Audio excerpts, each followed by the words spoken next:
a certain skill that perhaps one needs to progress rapidly, in addition to being perhaps competent, and that's just knowing how to navigate the organization. And each organization's DNA is different, each organization's culture is different, and when some of those elements need to be factored in, instead of pure performance, you can broadly call that politics at the workplace, and it exists everywhere.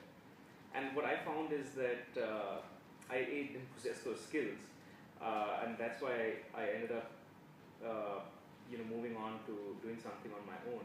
And I found that to be an incredible waste of energy, because I don't think it did anything for shareholders, I don't think it did anything for customers, I don't think it added any value, and it was just a waste of one's life in terms of indulging in those activities. And maybe that's one of the reasons I wasn't great at it, and didn't get into the orbit that perhaps some of my peers got into.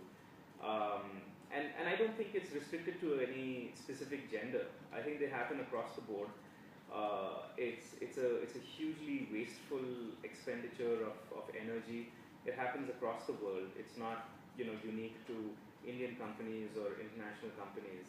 And maybe some of the specifics are a little different, perhaps in India, where privacy is not held in that high regard as it should. For example, a woman might get into an interview, and if she's not married, she may or may not face the question of when she's going to get married, which is a completely illegal question. But nonetheless, I'm sure, and I've heard a lot of my friends who've gone through this process have been asked this question. And so there are things that might be specific to our culture over here that one needs to deal with. I don't think there's a silver bullet in terms of addressing it and hoping that it will go away. I think some people just have it in them as an innate attribute that they can handle such stuff. Some people use it positively, some people use it negatively. So there's no silver bullet to sort of suggest that this is the best way to navigate it, because it's layered in multiple levels of complexity, starting with the country you're in, perhaps the industry that you're in. If you're in investment banking versus if you're in shared services, the completely different cultures. And then within those industries there are companies which have very strong cultures, and within the companies there are divisions, and within the divisions there are specific bosses. So it's a layered level of complexity, this whole issue of politics at work.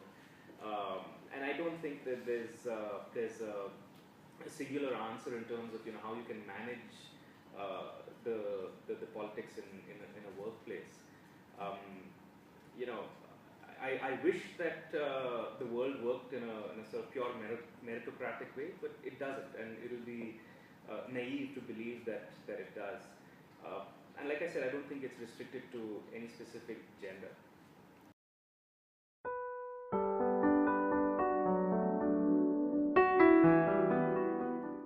Not at all. I've actually had, most of my bosses have been women, and exceptionally competent women, extremely fair, extremely professional, very, great combination of analytical as well as, with the softer skills. So I've never felt that, they were better or worse.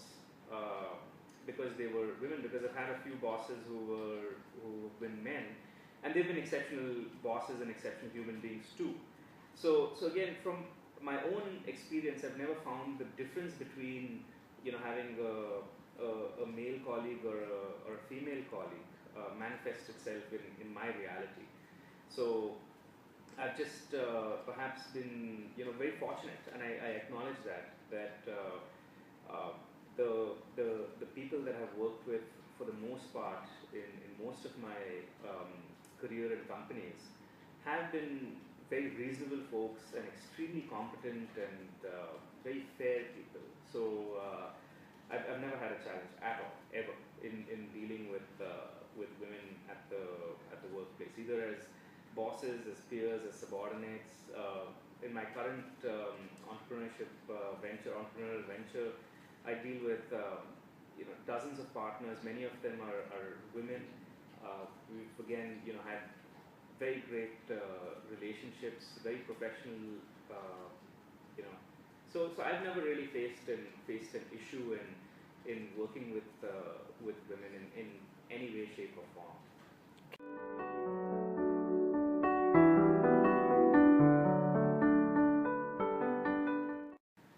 I think women of today are doing really well, and they're on a fantastic path. They're getting educated, sometimes better than men. They're getting jobs just as well as men are. They're getting promoted. They're experiencing the world. I'd say just continue on that and never ever believe that the world is different because you're a woman. I think to me that's a very obvious statement, but the more I sort of speak to women, sometimes I find that they seem to have self-limiting beliefs, and for the life of me, I can't understand why. Perhaps that's not being very empathetic, but my submission would be that women are out here. It's a reality. They're going to continue to compete in the workplace. They're going to continue to contribute. They continue to lead the workplace. And I don't think it's only the CEOs or the CXOs of large organizations. I think it's right from I remember one thing that I noticed in my first trip overseas in the early 90s. It was in Indonesia, and I noticed a petrol station where the petrol attendant was a woman, and it just surprised me. I was probably 16 or 17 at that time,